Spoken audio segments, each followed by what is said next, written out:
Hey, it's great to be here with you, Ben. I know you just completed a book with your father, Irvin Yalom, called An Hour of the Heart, Connecting in the Here and Now. Can you tell us a little bit about the book? Sure. So the book is it's sort of a combination of things. As my father was getting older and his memory started to fail, he decided that he wanted to continue being helpful for patients in therapy, but he didn't feel like he could take on full-time long-term therapy. So he started seeing patients for a 1 hour session uh, to sort of help them figure out maybe what core problems were and then direct them towards other therapists as referrals in most cases.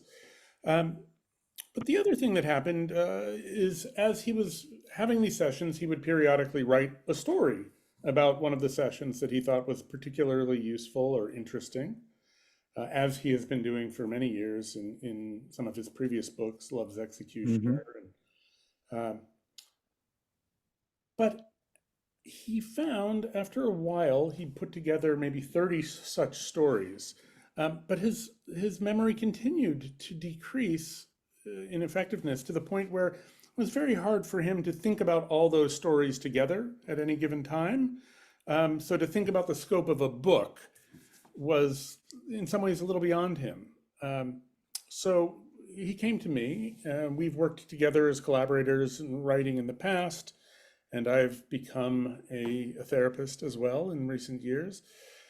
So he came to me to say, could I work with him to weave this collection of short encounters with patients that had some really interesting learning potential in them? Could I help him weave it together into a book?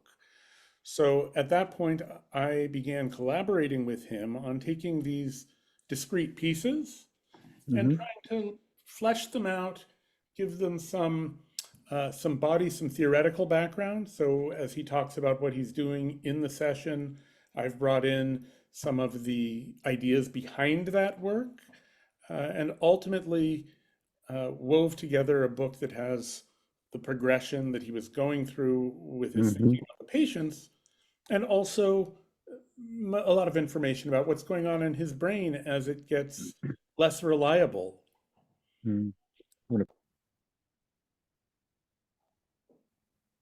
Both as son and therapist. What was it like? What was the experience like for you? Maybe in each of those roles. I mean, you mentioned that your father's skills are flagging as he gets into his 90s. So what was it like for you as a therapist, but also a son, watching Yeah, the process unfold? well, it was very powerful in several ways. So as a therapist and a somewhat nascent therapist, I came to this career after 20 years in the theater world. Uh, it was a wonderful educational opportunity.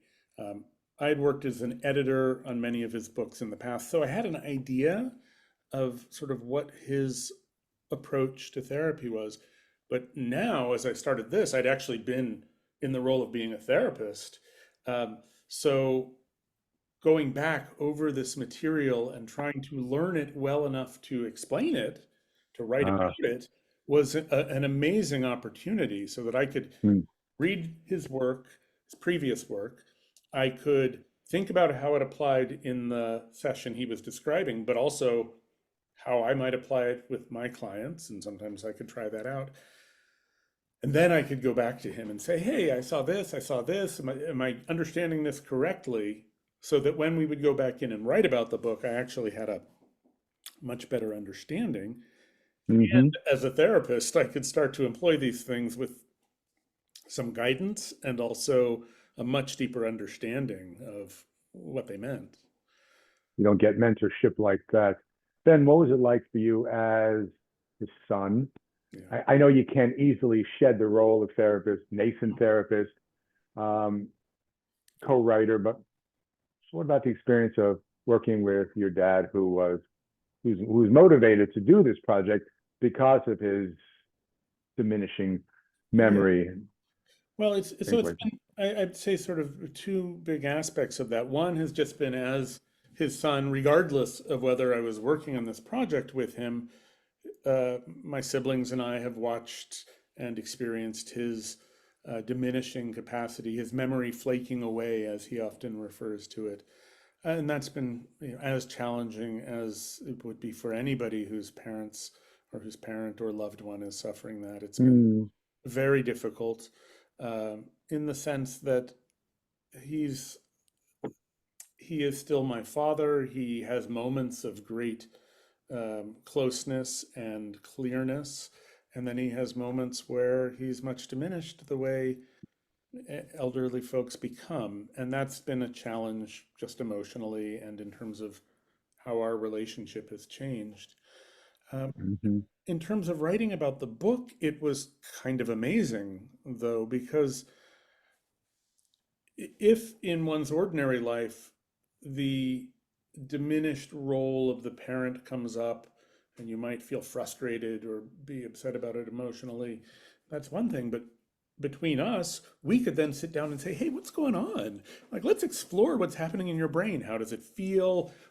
You interpreted something differently, and then you had to reassess it. How does it feel talking to me about that? So we really had the book project served as a real opportunity to examine what was happening for him, and yeah. then for me to give feedback and let him know how it was feeling for me as well.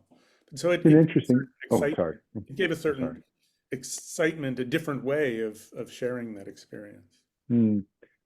What's interesting is that we know that your dad's focus on the here and now undergirds all of his clinical work, but as you were collaborating with him on the book, there was this parallel here and now between you and him as father son, as mentor mentee, maybe therapist client, writer, editor, co writer.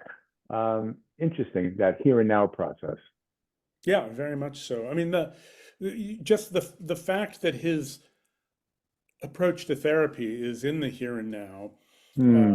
made it more possible in many ways for him to continue practicing, um, and then to reflect on the sessions in such a way, because he doesn't have the capacity and didn't even at that time to think back about somebody's whole history and remember something they told him 10 sessions prior. But he can be very aware in the moment. Hmm. So in some ways, it's almost Hmm. tailor made to continue that Yeah. practice. Yeah. Sort of a forced here and now, a default. Yeah. How do you hope that this experience with your dad will inform your evolving persona as a therapist? Hmm.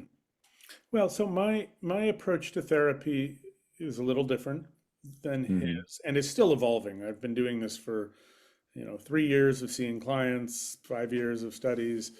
I came to this after another long career, so I'm still in some ways just figuring it out.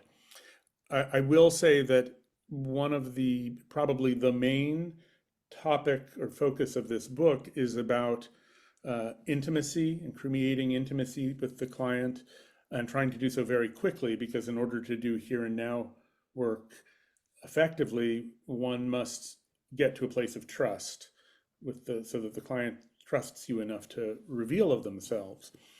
And one of my father's main strategies for that is self-disclosure on the part of the therapist. And this book, and that's been going on for decades, but Yeah. this book is compresses it. It says, we've only got one session. I need to share of myself very quickly in order to get the other person to be vulnerable or able to open up to me. Hmm. And I've taken that to heart in my therapy. I have no qualms about being very open about my experience with my clients, and it almost always seems to be helpful. I'm still learning where the boundaries are of when is it for me, which it shouldn't be, and when is it for the client. But I definitely bring that in as a major part of the therapy I'm doing. Now, Hmm. my I would say the other aspects of my approach, maybe I have an existentialist bent, but maybe a little bit less of a focus on that than my father does.